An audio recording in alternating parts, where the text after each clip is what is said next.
సౌందర్యలహరి స్తోత్రం నందలి 23వ శ్లోక వ్యాఖ్యానం చెప్పుకుంటున్నాం. త్వయా హృత్వా వామం వపుర పరితృప్తేన మనసా శరీరార్థం శంభోర పరమపి శంఖ్యే కృతమభూత్ యదేతత్వద్రూపం సకలమరుణాభం త్రినయనం కుచాభ్యామానమ్రం కుటిల శశి చూడాలమకుటం. అమ్మవారి రూపం, ఆ రూపం గురించి వర్ణన చేస్తున్నారు. అంటే అర్ధనారీశ్వర తత్వం గురించి చెప్తూ, అర్ధనారీశ్వర తత్వంలో కూడా అమ్మవారే పూర్తిగా ఎలా నిండిపోయి ఉందో, అంటే ప్రపంచం బ్రహ్మాండం అంతా ఉండిపోయిన శక్తి యొక్క వైశిష్ట్యాన్ని చెప్తున్నారు ఇందులో. ఇంతకు ముందర 22వ శ్లోకంలో ఏం చెప్పారు మనకి?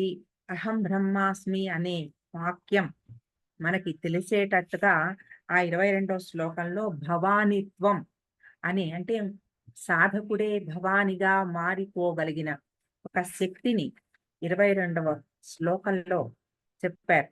అంటే మహావాక్యాలు అంటారు అవి.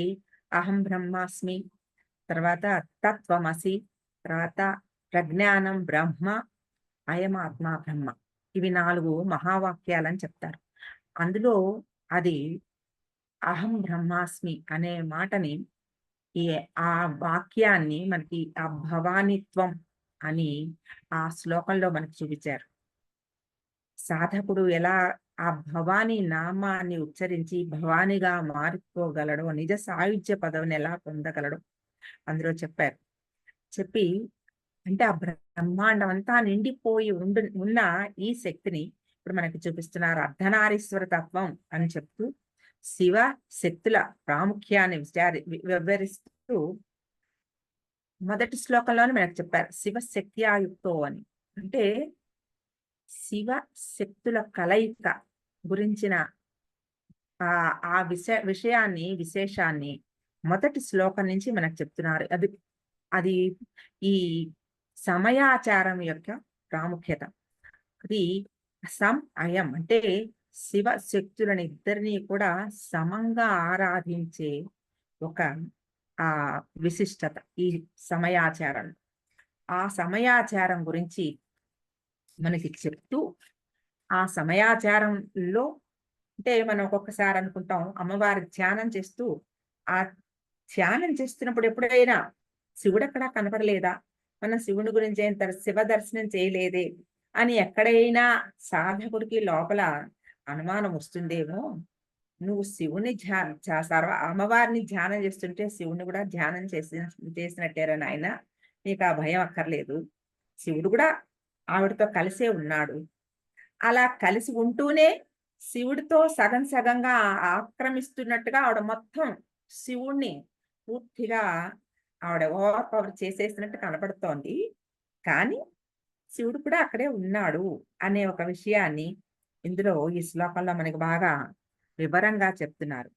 ప్రతి పదార్థానికి వస్తే త్వయా నీ చేత ఓ జగజ్జనని అని ఇందులో సంబోధన లేదు, కానీ ఆ అమ్మవారిని సంబోధిస్తున్నారు. త్వయా నీ చేత శంభోహో శివుని యొక్క వామం ఎడమ భాగమైన వపుహు దేహము హృత్వా అపహరింపబడి అపరితృప్తేన సంతుష్టి నొందని మనసా మనస్సు చేత అపరం అంటే రెండవ భాగం అంటే కుడి భాగం శరీరార్థమపి శివుని శరీరము యొక్క రెండవదైన కుడి భాగము సైతం, అంటే అర్ధనారీశ్వర తత్వంలో ఎడమ వైపు అమ్మవారిదైతే కుడివైపు ఈశ్వరుడిది భాగం. ఈ అపరం అక్కడ కూడా అమ్మవారి రూపమే నిండిపోతోందా అని అనుమానం ఆయనకి. కృతం గ్రహింపబడినదిగా అభూత్ అయనని శంకే సందేహపడదని ఆయనకు అనుమానంగా ఉందిట. యత్ ఏ కారణము వలన ఏ తత్ నా హృదయంలో భాషించు ఈ త్వత్రూపం, నీ యొక్క రూపము సకలం వామ దక్షిణ భాగములు రెండును అరుణాభం, ప్రాతకాల సూర్యుని వంటి ఎర్రని కాంతి గలవి అయి త్రినయనం, మూడు కన్నులతో కూడినదియు కుచాభ్యాం స్తనయుగ్మముచే ఆనమ్రం, కొద్దిగా ముందుకు వంగినదియు కుటిల శశి చూడాల మకుటం, వంకరగా ఉండు చంద్రకళ చే శిరోమణి గల కిరీటము గలది అయి ఒప్పుచున్నదో, అందువలన నేను సందేహపడుతున్నాను అని ఆయన చెప్తున్నారు. అంటే అర్ధనారీశ్వర తత్వంలో ఎడమ భాగం అంతా అమ్మవారిది ఉండాలి, కుడి భాగం అంతా అయ్యవారిది ఉండాలి. అయ్యవారు తెలుపు, అమ్మవారు అరుణవర్ణం. తర్వాత ఆ అయ్యవారికి 3 కళ్ళు ఉన్నాయి, కిరీటం ఉంది, చంద్రవంక ఉంది తల మీద.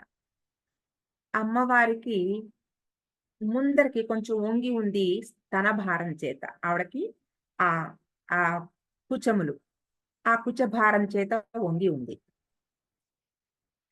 ఎలాగైతే నీకు ఆ భాగం సగం తీసుకున్నావు అంటే ఆయన ప్రేమలో సగాన్ని పొందావు. తర్వాత నీకు మనస్సు అపరితృప్తేన మనసా, నీకు తృప్తి లేదేమో అనిపిస్తోంది. ఆయన ప్రేమని నువ్వు సగమే పొందడం ఏమిటి, మొత్తం నేనే పొందాలని అనుకుంటున్నావేమో. అపరితృప్తేన మనసా, నీ మనసుకి ఆ తృప్తి లేక పూర్తిగా ఆ ఆయన ప్రేమ మొత్తం పొందాలని ఆయన పూర్తి శరీరాన్ని కూడా నువ్వే ఆక్రమించేసేవా అని నాకు ఒక అనుమానంగా ఉంది. అంటే అంటే ఆవిడ ఆక్రమించడం ఏమిటి ఆయనని? అంటే ఆయనదేమో తెలుపు రంగు, ఆవిడదేమో ఎరుపు రంగు. తెలుపు మీద ఎరుపు డామినెంట్ కదా! తెలుపులో ఎరుపు కలిసిపోతుంది. తెలుపు విడిగా కనపడదు. ఎరుపు ప్రామినెంట్‌గా కనపడుతుంది. కాబట్టి ఈ ఎరుపు ఆ తెలుపును కూడా పూర్తిగా మింగేసింది. అందుకని ఇంకా అవతల ఆ తెలుపు కనిపించడం లేదు. తర్వాత ఆయనకి 3 కళ్ళు ఉన్నాయి, ఆవిడకి కూడా ఉన్నాయి. కాబట్టి అది ఒక పోలిక. తర్వాత ఈ స్తన భారం చేత ముందుకు వంగుంది. అందుకని రెండో వైపున స్తనం ఉందో లేదో కనిపించటంలా.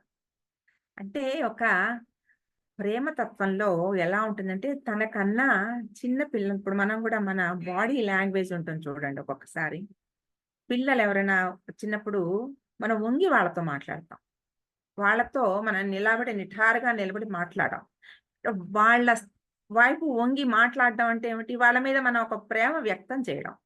అంటే చాలా ముద్దుగా వాళ్ళ మీద అభిమానంగా వాళ్ళ స్థాయికి దిగి ఒక్కొక్కసారి వాళ్ళలాగా కూడా మాట్లాడతాం. వాళ్ళ ముద్దు మాటలు కూడా ఒక్కొక్కసారి అంటాం. వాళ్ళెలా మాట్లాడతారో, మంచినీళ్ళు కావాలనే మాటకి వాళ్ళు ఏ పదాలు ఉపయోగిస్తారో, ఆ పదాలు కూడా ఉపయోగించి మనం మాట్లాడుతూ ఉంటాం. అంటే ఒక తెలియని ఒక ప్రేమ వ్యక్తం అయిపోతుంది.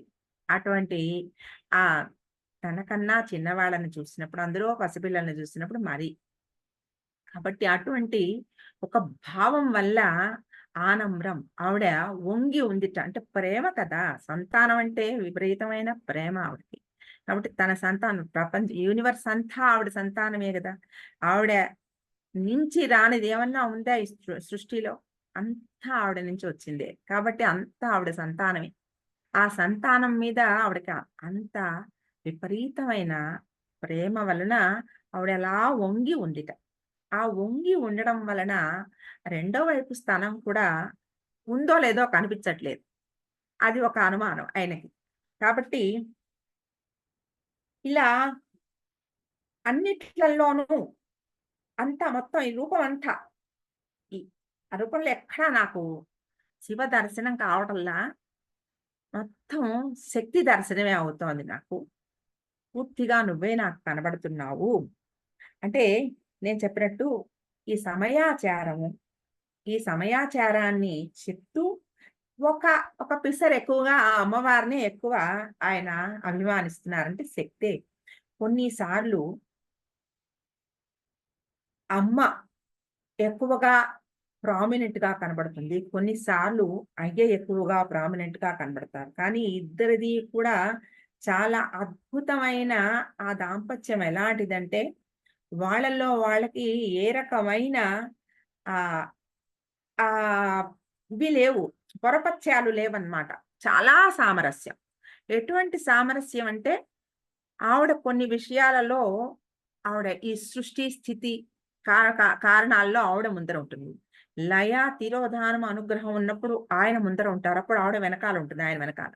కాబట్టి ఈ 5 కృత్యాలు జరుగుతున్నప్పుడు కొన్ని కృత్యాల్లో తల్లి ప్రాధాన్యత, కొన్ని కృత్యాల్లో తండ్రి ప్రాధాన్యత ఎలా ఉంటుందో వాళ్ళిద్దరూ వాగర్ధావివ సంపృక్తో వాగర్ధ ప్రతిపత్తయే జగతః పితరౌ వందే పార్వతీ పరమేశ్వరు. అంటే ఈ మొత్తం సృష్టికి తల్లిదండ్రులే వాళ్ళిద్దరు. ఒక ఇంట్లో తల్లి తండ్రి సామరస్యం మీద కుటుంబం యొక్క మానసిక ఉన్నతి, ఆ ప్రభావం వాళ్ళని బట్టే ఉంటుంది. తల్లిదండ్రులని బట్టే ఉంటుంది. ఆ పిల్లల అభివృద్ధి. తల్లి తండ్రి ప్రశాంతంగా ఉండి, వాళ్ళు ఒక సిస్టమాటిక్‌గా లైఫ్ లీడ్ చేస్తూ పిల్లల్ని పెంచితే, వాళ్ళు చాలా వాళ్ళ ప్రవర్తన గాని, వాళ్ళ పర్సనాలిటీ గాని, వ్యక్తిత్వం చాలా బాగా తీర్చిదిద్దినట్టుంటారు. అలా కాకుండా తల్లి ఒక దారి, తండ్రి ఒక దారి ఉండి, ఎప్పుడూ ఇంట్లో కలతలు ఉన్న కుటుంబంలో పిల్లల వ్యక్తిత్వము, వాళ్ళ వికాసం సరిగ్గా ఉండదు. కాబట్టి అటువంటి పొరపత్యాలు లేని ఆ వారిద్దరి యొక్క దాంపత్యం గురించి ఇందులో మనకి శ్లోకంలో బాగా అర్థమయ్యేటట్టుగా చెప్తున్నారు. ఈ మనం చదువుకునే శ్లోకంలో కూడా అరుణాం కరుణాతరంగితాక్షిం అటువంటి ఆ శ్లోకంలో అరుణాం ఆవిడ వర్ణం అరుణం. అటువంటి అరుణ వర్ణంతో ఆవిడ ఉంది. ఆయన తెలుపు వర్ణంతో ఉన్నాడు. ధవళం ఆయనది. వాళ్ళిద్దరిది కలిపేసినప్పుడు తెలుపు ఎరుపులో ఎలాగైతే కలిసిపోయిందో, ఎరుపు తెలుపులోకి ఎలా మిక్స్ అయిపోయిందో, ఆ రెండిటిని విడదీయగలిగిన ఆ శక్తి ఎలా లేదో అటువంటి. అలాగని ఇద్దరూ లేరా అంటే ఇద్దరూ ఉన్నారు. ఎలాగంటే ఒక కప్పు కంటెంటు అనుకోండి. మనకి కప్పు లేకుండా అందులో ఉండే కంటెంట్‌కి ఎటువంటి అస్తిత్వం లేదు. కంటెంట్ లేకుండా కప్పుకి విలువ లేదు. కాబట్టి ఇది అందులో ఉంటుంది. దేని ప్రాధాన్యత ఎంత అనేది మనం చెప్పలేం. ఏది మనం విడదీయలేం. అలాగే శరీరము, శక్తి ఎంత ఎంత భాగం శక్తి ఉంది శరీరంలో? శరీరం చివరి కణంలో కూడా శక్తి ఉంది. చిటికెన వేలులో చిన్న దెబ్బ తగిలితే కూడా మనకి విపరీతమైన బాధ పుడుతుంది. అక్కడ కూడా చైతన్యం ఉంది. అక్కడ అంత చిన్న భాగంలో కూడా ఇప్పుడు శరీరాన్ని, చైతన్యాన్ని మనం సెపరేట్ చేయగలమా? కానీ అవి 2 కాదని చెప్పగలమా? అవి రెండే. కానీ విడదీయలేం. ఒకదాంతో ఒకటి ఎలా కలిసిపోయి ఉన్నాయో, అలాంటిది వారిద్దరి దాంపత్య ఆ జీవితము. ఆవిడకి ఆయన ఎంత ప్రేమ పంచినా ఇంకా చాలదనిపిస్తుందిట.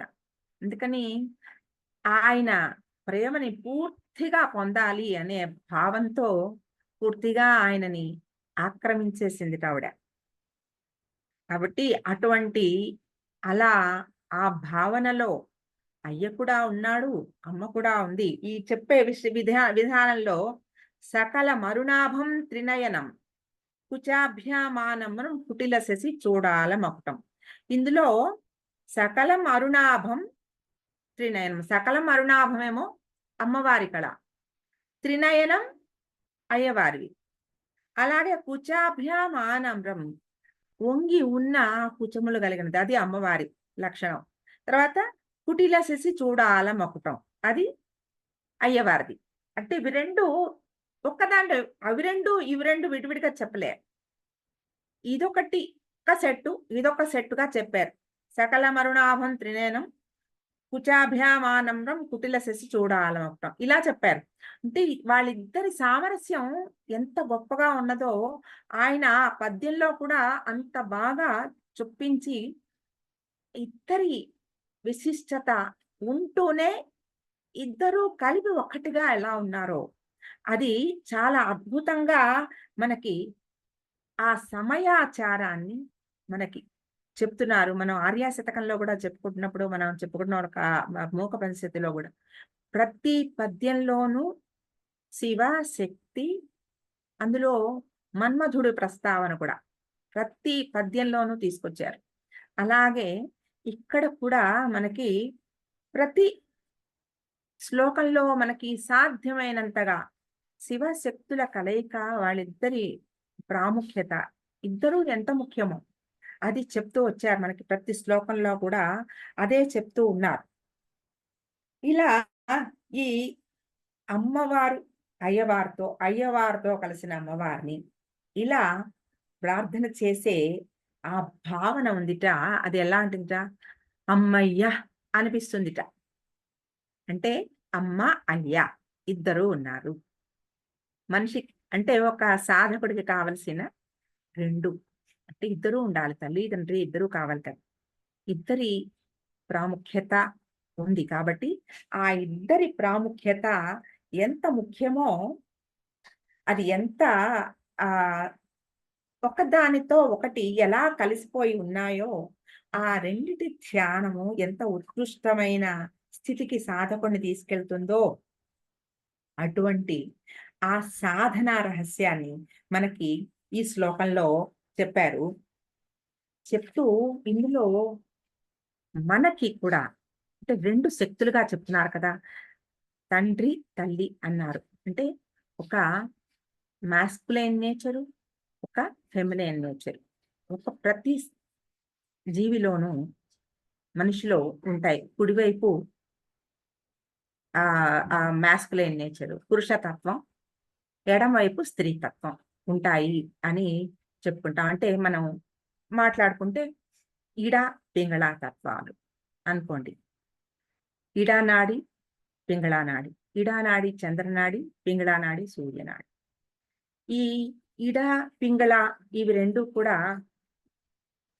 ఇడానాడి, చంద్రనాడి అంటే ఇది మనలో మెంటల్ అండ్ క్రియేటివ్ టెండెన్సీస్‌ని డెవలప్ చేస్తుందిట.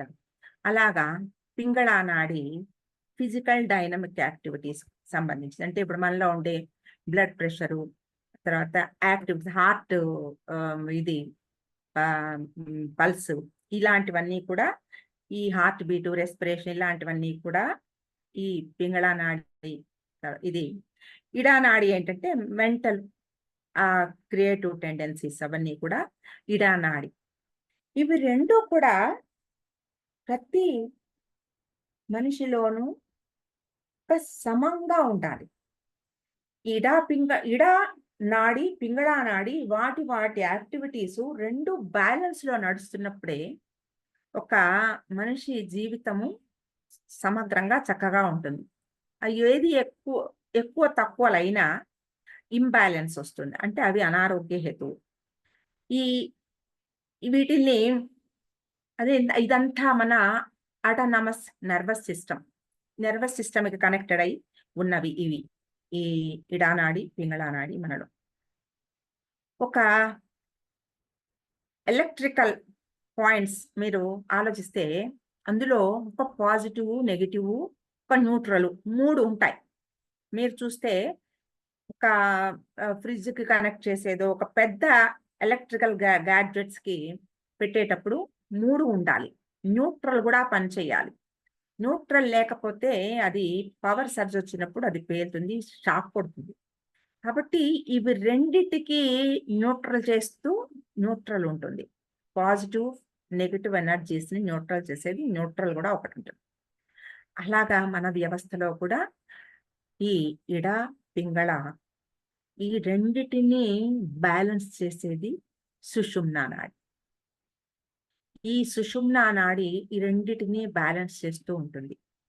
మీరు ఒక్కొక్కసారి గమనించుకుంటే ఒక్కొక్కసారి ఇది ఒక పెద్ద ప్రాణాయామ ఈ ప్రక్రియ గురించి చాలా పెద్ద శాస్త్రం ఉంది. ఆహ్, మీరు ఆలో ఒకసారి చూసుకుంటే ముక్కు దగ్గర చేయి పెట్టుకుంటే, ఒక్కొక్కసారి ఎడమ ముక్కు ఎక్కువ పవర్‌ఫుల్‌గా ఉన్నట్టుంటుంది. ఒక్కొక్కసారి కుడి ముక్కు పవర్‌ఫుల్‌గా ఉన్నట్టుంటుంది. అంటే ఏది ఎక్కువగా పవర్‌ఫుల్‌గా ఉందో, అప్పుడు ఆ వ్యవస్థ బాగా పనిచేస్తున్నట్టు అర్థం. ఆ రకంగా ఆ 2 కూడా అంటే ఇప్పుడు మనం ప్రాణాయామం చేసినప్పుడు రెండిటిని బ్యాలెన్సింగ్ జరుగుతుంది. ఏది ఎక్కువ, ఏది తక్కువ లేకుండా అందుకనే ప్రాణాయామం చేయండి, ఇది చేయండి, అది చేయండి అని చెప్తున్నారు కదా! అది చేస్తున్నప్పుడు ఆహ్, ప్రాణాయామ ప్రక్రియల్లో చాలా ఉన్నాయి. రకరకాలున్నాయి. అవన్నీ చేయడం వలన ఈ ఇడ, పింగళ నాడీ వ్యవస్థలు అవి 2 బ్యాలెన్స్ అయ్యి సుషుమ్నా నాడి వాటి రెండిటిని బ్యాలెన్స్ చేసి ఒక మెడిటేటివ్ స్టేట్‌లో ఆ రెండిటిని దాటి వెళ్తుంది. ఉన్నత స్థితికి వెళ్తుంది సుషుమ్నా నాడి. ఎప్పుడైతే ఈ 2 కొంచెం పాసివ్ అవుతాయో, సుషుమ్నా నాడి ఎక్కువ యాక్టివ్ అవుతుందో, అది ఒక స్పిరిచ్యువల్ ఆ సాధనలో మనకి ఆ సాధన ఫలితం మనకి వస్తుంది. ఇవి ఈ ఈడ, పింగళ, సుషుమ్న ఈ మూడిటికి సంబంధించిన ఈ సబ్జెక్ట్ అయితే, ఇవి మన శరీరంలో కూడా స్త్రీ శక్తి, పురుష శక్తి ఈ రెండిటిని సమన్వయం చేస్తూ మధ్యలో నుంచి మనని బ్యాలెన్స్ చేస్తూ సుషుమ్నా నాడి పైకి వెళ్ళడం వల్ల ఎలాగైతే సాధన ఫలిస్తుందో అలాగా ఈ అంటే ఈ రెండిటిని ఓవర్ పవర్ చేసేసి సుషుమ్న పైకి వెళ్ళింది కదా! అలాగే ఈ సాధకుడు శక్తిగా పూర్తిగా మారిపోతున్నాడు అనే విషయాన్ని ఈ ఈ శ్లోకంలో మనకి అంటే సాధనలో ఏ రకంగా మనం ముందుకు వెళ్ళాలి?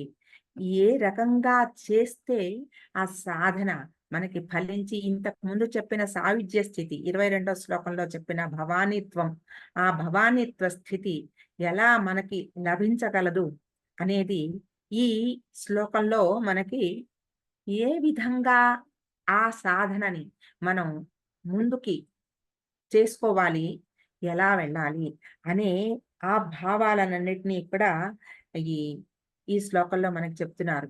ఆ సుషుమ్న ఎలా మన ఇడా పింగళాల్లో బ్యాలెన్స్ చేయగలదో, ఆ స్త్రీ, పురుష శక్తుల్ని మనలో నిలబెట్టి దాన్ని ఓవర్ పవర్ చేయగలదో, అటువంటి ఆ శక్తిని ఎలా దాటాలో, ఆ శక్తికి ఎలా చేరాలో, అలాంటివన్నీ ఆ సాధనా రహస్యాలన్నీ మనకి ఈ శ్లోకంలో చెప్పారు. తర్వాత అరుణవర్ణం అని ఇందులో కొన్ని పాయింట్స్ చెప్పారు. అరుణవర్ణం. అరుణవర్ణం అంటే అనురాగం. అంటే క్రియేటివిటీ. మనం ఎప్పుడు చెప్పుకుంటాం ఎరుపు. ఎరుపు క్రియేటివిటీ, ఎరుపు విజయానికి, ఎరుపు ఆహ్, అనురాగానికి, ప్రేమకి. కిరీటం. కిరీటం సర్వేశ్వర తత్వం. అంటే అన్నిటికి మించిన అంటే మహా సామ్రాజ్ఞి ఆవిడ కదా! అటువంటి కిరీటం ఎవరికి పెడతారు? ఆ అటువంటి స్థితి ఉన్న వాళ్ళకే కిరీటం. కాబట్టి ఈ కిరీటం సర్వేశ్వరీ తత్వము. చంద్రుడు ఆహ్లాద ప్రసన్నత, స్తనయుగ్మము జగత్ పోషక కారకత్వము, 3 కన్నులు త్రికాల త్రికాలజ్ఞత్వం. అంటే 3 కాలాలని కూడా భూత, వర్తమాన, భవిష్యత్ మూడిటిని కూడా తెలుసుకోగలిగిన శక్తి ఆ 3 కళ్ళకి. ఇలా 3 అనేది త్రిగుణాలు, త్రికాలాలు, అవస్థలు, త్రిపురాలు వీటన్నిటికీ కూడా ఆ 3 అనేది ఆహ్, ఇది ప్రాముఖ్యతను చూపిస్తోంది. ఇలా ఇవన్నీ వీటిని చూపిస్తూ ఇంత సర్వేశ్వరితం, సర్వజ్ఞత్వం ఆవిడకి. అంతా పూర్తిగా ఆవిడదే అనే చెప్తూ, అలాగని శివుడికి విశిష్టత లేదు అనుకోడానికి లేదు. శివుడు కూడా ఉన్నాడు. శివుడిని కూడా పూర్తిగా ఆక్రమిస్తున్నట్టుగా ఆవిడ అనిపిస్తున్నా, ఆయనకిచ్చే ఆ ప్రాముఖ్యత ఆయనకి ఉంది. ఆయన అవ్యక్తంగా ఉన్నాడు. వ్యక్తమైన శక్తి ఆవిడ. అంతే తప్ప ఆయన లేకుండా ఆవిడ లేదు. ఆయన ద్వారానే ఆవిడ వ్యక్తమైంది. కాబట్టి అవ్యక్త, వ్యక్త ఇవి రెండిటికి కూడా ఎంత దగ్గర సంబంధమో వాళ్ళిద్దరికీ గూడా అటువంటి సంబంధం. పణత్కాంచీదామా శ్లోకంలో కూడా మనకి చెప్పారు. అహో పురుషిక అని. ఆయన రూపం దాల్చిన ఆ స్వరూపమే అమ్మవారు అని. ఆ అహంకార స్వరూపమే అహో పురుషిక అని ఆయన ఆవిడ రూపము ఆయనకి కూడా ఒక సామ్రాజ్ఞిత్వాన్ని ఆయన కూడా ఆమోదిస్తున్నాడు ఆవిడని చూసి అని ఆ శ్లోకంలో కూడా చెప్పారు. అంటే ప్రతి శ్లోకంలోనూ ఆల్మోస్ట్ చెప్తూనే ఉన్నారు. ఆవిడ యొక్క వైభవాన్ని, విశిష్టతని చెప్తూ ఎక్కడా ఏ విధంగానూ శివుడు తక్కువ కాదు. శివుడు కూడా అటువంటి ప్రాముఖ్యత ఉంది. అందుకని మనం ప్రతి శ్లోకంలోనూ శివ శక్తుల సామరస్యాన్ని ఇది చాలా తేలికగా చేయగలిగిన ఉపాసన మర్మం ఇది. ఈ సమయాచారం అనేది. అంటే ఏ రకంగా ఎటువంటి ఓన్లీ శక్తి ఉపాసన అనేవి ఉన్నాయి. ఈ ఈ శక్తి ఉపాసనల కౌల మతం ఇలాంటివి కొన్ని ఉన్నాయి. ఇటువంటివి ఈ ఉపాసనల వల్ల కూడా వీటిల్లో కూడా చాలా సాధన చేసి ఆ బలం ద్వారా మోక్షాన్ని, ముక్తిని పొందిన వాళ్ళు చాలా మంది ఉన్నారు. కానీ సాధారణమైన సాధకుడికి అలాంటివన్నీ చాలా కష్టతరమైనవి. కాబట్టి అటువంటి సాధనలని చూపించకుండా వాటిల్లో నుంచి మనని ఈ సమయాచారంలోకి తీసుకొచ్చి, ఈ సమయాచారం ద్వారా అతి సులభంగా ఈ ఉపాసన ద్వారా సాహిత్య పదవికి చేరుకోగలిగిన శక్తిని మనకి ఈ శ్లోకంలో శంకరాచార్యుల వారు ప్రసాదిస్తున్నారు. ఇది